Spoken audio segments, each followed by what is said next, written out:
Hi, everyone. Greetings. In this booklet, Ignatius, Bishop and Martyr, which, by the way, you can find on our website in the PDF archive, we've reached the Epistle of Ignatius to the Magnesians.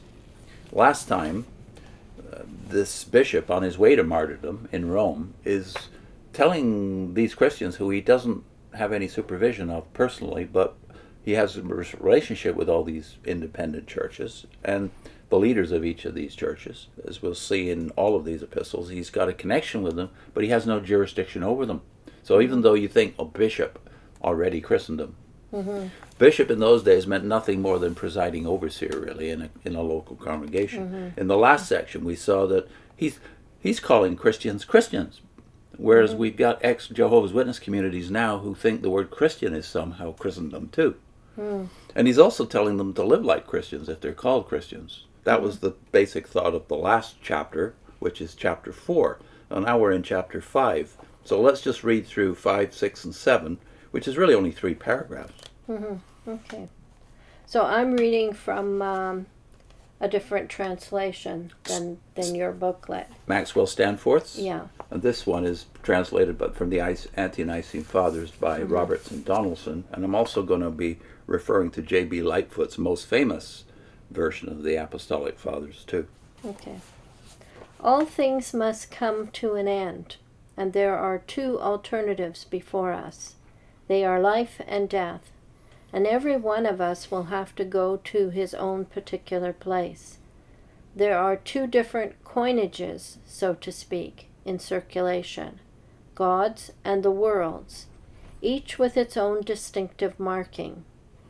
Unbelievers carry the stamp of the world, while the faithful in love bear the stamp of God, the Father, through Jesus Christ. Unless we are ready and willing to die in conformity with His passion, His life is not in us. So martyrdom proves that you're in a right relationship with God, according to this reasoning. Mm. The next paragraph, 6, says, "Since therefore I have, in the persons before mentioned, beheld the whole multitude of you in faith and love, I exhort you to study to do all things with a divine harmony, while your bishop presides," notice, presiding bishop, presiding overseer, "in the place of God." He presides in the place of God. "And your presbyters," that is elders, and your Bible says what there? Clergy. Clergy. We'll mm-hmm. talk about the clergy, so the mine triggering says bishop aspect and of that. Clergy. So your presbyters or elders are in the place of the assembly of the apostles, along with your deacons. So there's a third tier of authority within the local congregation, who are most dear to me and are entrusted with the ministry of Jesus Christ. Notice whose ministry this is about and, mm-hmm. and authorized by in the service Jesus of, Christ, yeah. who was with the Father. Now here's the most important part of this for a Jehovah's Witness. Jesus Christ, who was with the Father before the beginning of time. How does it render that? From all eternity. From all eternity. And Lightfoot has, before the ages was with the Father. Who was with the Father before the beginning of time, and in the end was revealed. Do ye all then, imitating the same divine conduct, pay respect to one another, and let no one look upon his neighbor after the flesh, but do ye continually love each other in Jesus Christ. So believers are in Jesus Christ, no mm-hmm. exceptions, right? It's not 2 hopes and 2 classes.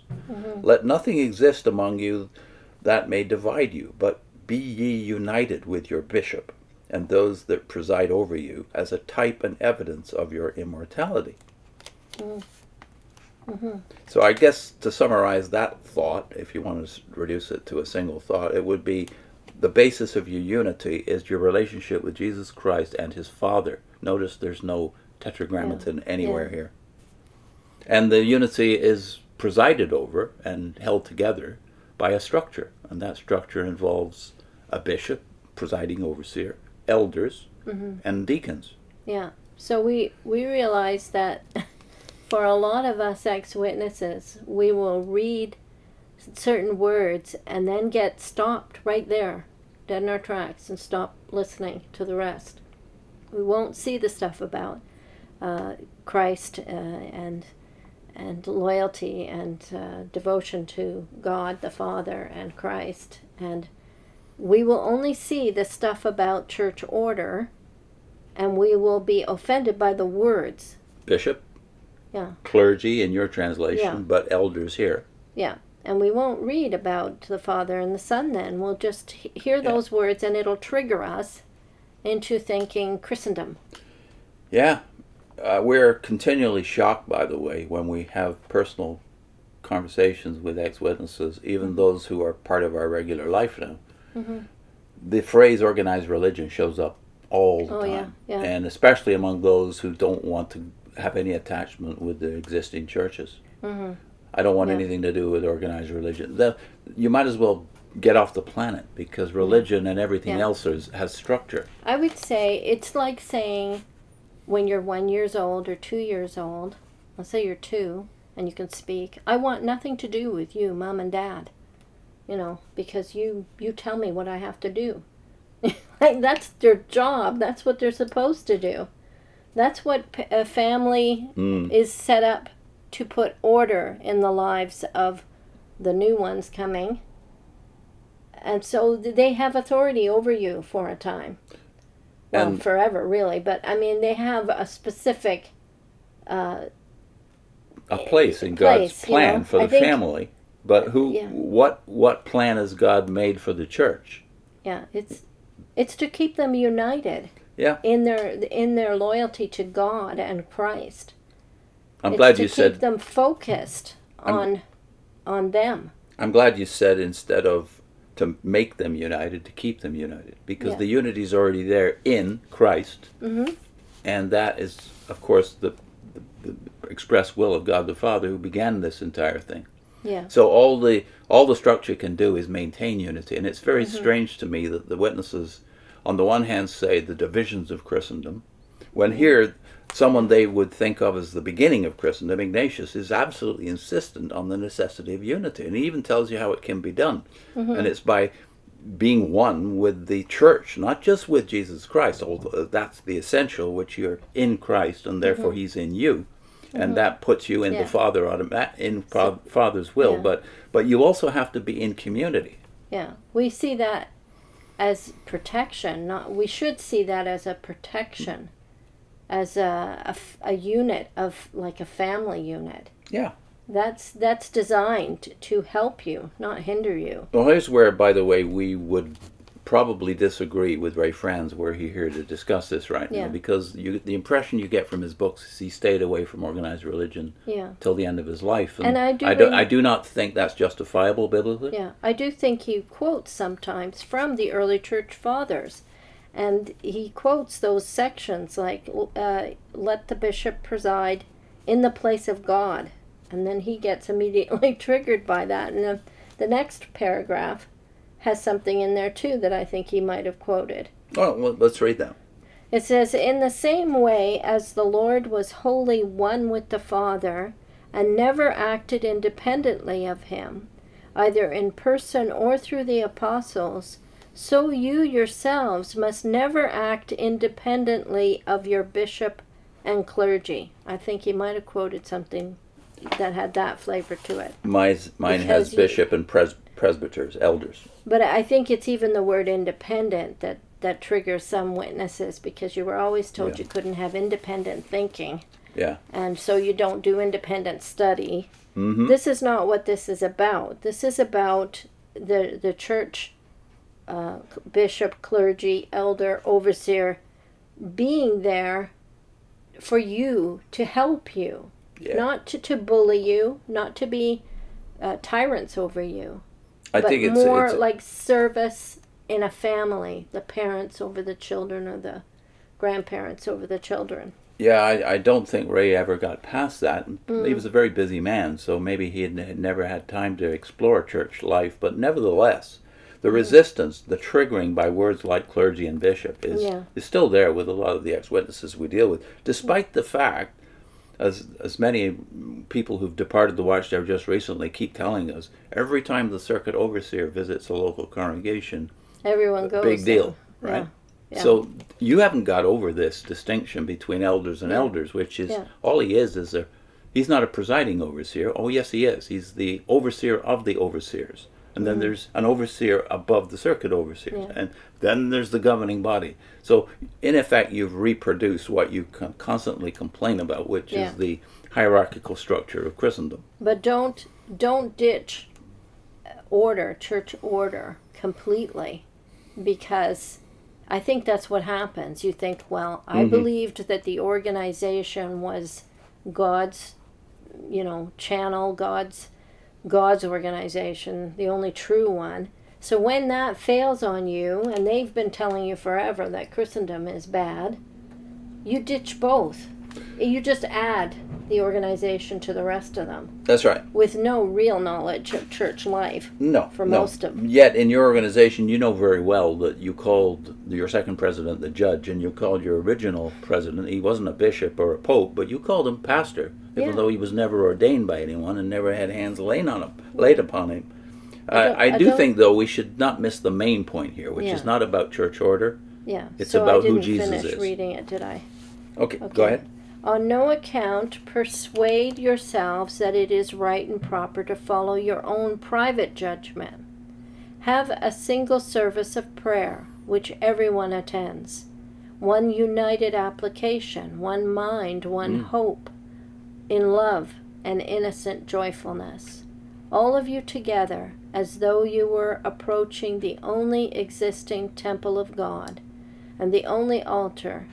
Speed to the one and only Jesus Christ, who came down from the one and only Father, is eternal with that one, and to that one is now returned. So, again, the centrality of Christ, very obvious from the beginning of the church. Again, no Jehovah here. The Father and Jesus Christ being the centerpiece, the altar, where you are to gather around. And that was the literal table, of course, in the first century, because all Christians were partakers, right? So this centrality of Christ, but who is Christ? He's not Michael the Archangel, and he's not a human being who is exalted by God for his faithfulness. No, he is one who has existed from eternity, according to Roberts and Donaldson, according to Staniforth, and according to Lightfoot, who are all faithful translators of the original Greek. No, he has existed forever. With the Father before the ages. So I think even as witnesses we believe that he had a pre-existence, but somehow you never thought about what was he doing beforehand. So once I became part of the Christian world, and they would talk about passages of Scripture, and they would say, would we think that this, like the angel of the Lord in Exodus account, would that perhaps be Christ? And actually, I think Hebrews tells you it was Christ. But, I mean, that concept was never in my mind as a witness. What was he doing all that time in his pre-existence? When you're a witness, you really only think about his earthly ministry, and after that. I didn't spend a lot of time thinking about what was he doing during his pre-existence. Paul in Colossians 1 makes it clear that it's not only what he did, because you think that he was Michael and through him Jehovah created everything else. So he has a uniqueness in that sense, but he's still a created being. Whereas, of course, in Scripture itself and in the Logos doctrine of John and in Colossians 1, where Paul doesn't use the Logos idea, but does do something similar, because the Logos in Greek thought and Jewish thought was that which made the universe, sustained the universe and kept it together. So the thought of unity is very much here. But who is the basis of unity? Well, it is the Logos. It is the one who in whom, Paul says in Colossians 2, the fullness of deity dwells bodily. The argument is over there. The fullness of deity, that is the Godhead, dwells in Jesus Christ bodily, and that can't be said. Fullness of deity is not Michael the Archangel.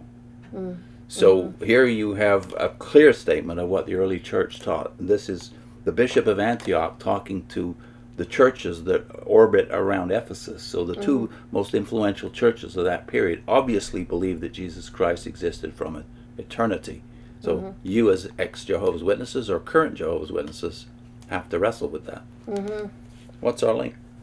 We're linking to a video of Ray Franz where he's speaking on J.W. Org's Obey or Else versus the statements like this in Ignatius. Like, contrast them. Yeah, he does mention Ignatius in this particular section of In Search of Christian Freedom. We're also going to link his playlist for that book, which I think is about 370 videos. Okay. See you next time. Bye.